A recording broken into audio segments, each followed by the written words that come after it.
নরসিংদীর রায়পুরায় ট্রেনে কাটা পড়ে ৫ তরুণের মৃত্যু হয়েছে। ছিন্ন বিচ্ছিন্ন হয়ে রেললাইনে ছড়িয়ে ছিটিয়ে থাকা মৃতদেহ উদ্ধার করেছে রেলওয়ে পুলিশ। নিহতদের পরিচয় মেলেনি এখনো। তারা ট্রেনে থেকে পড়ে গিয়ে কাটা পড়েছে নাকি রেললাইনে বসে থাকা অবস্থায় মারা গেছেন তা নিশ্চিতে মাঠে নেমেছে আইনশৃঙ্খলা বাহিনী। রেললাইনের পাশে অল্প দূরত্বে একসঙ্গে পড়ে আছে ৫ জনের মরদেহ। কারো হাত বিচ্ছিন্ন, কারো দেহ। নিহত সবাই পুরুষ। ঘড়ির কাঁটায় সোমবার ভোর ৫:৩০। নরসিংদীর রায়পুরা উপজেলার মেথিকান্দা রেল স্টেশনের কাছে কমলপুর এলাকায় ওই ৫ জনের মৃতদেহ দেখে পুলিশে খবর দেয় স্থানীয়রা।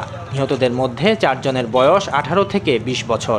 দেখলাম ট্রেনের কাছে যখন ট্রেনে চলে মারা গেছে। এই ধরনের ঘটনা তো নিঃসন্দেহে যে আপনার একটা আতঙ্কের ব্যাপার। মূলত কিছুদিন পরে পরে এখানে রেলে কাটা যায়। রেলওয়ে পুলিশের প্রাথমিক ধারণা, চট্টগ্রাম থেকে ছেড়ে আসা মেল ট্রেনের ছাদ থেকে পড়ে ৫ তরুণ ট্রেনে কাটা পড়ে মারা গেছেন।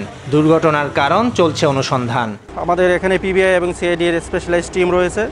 তারা পরিচয় শনাক্তের জন্য কাজ করছে।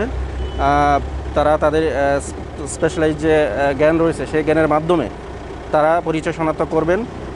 পরিচয় শনাক্ত করে আসলে তারা কোন এলাকার বাসিন্দা সেই বিষয়ে নিশ্চিত হওয়া যাবে। এখনও তাদের পরিচয় শনাক্ত হয় নাই। আমরা পিবিআই এর সহযোগিতা নিয়ে তথ্য প্রযুক্তির সহায়তা আমরা শনাক্তের চেষ্টা করব। এই বিষয়টা আমরা এখনই পরিষ্কারভাবে আপনাদেরকে জানাতে পারবো না। আমরা বিষয়টি খতিয়ে দেখব। আর রেল পুলিশ এরা কাজ করতেছে। এদিকে একই রেল স্টেশনের কাছে ট্রেনে কাটা পড়ে প্রাণ গেছে আরও একজনের। Desk report, news 24।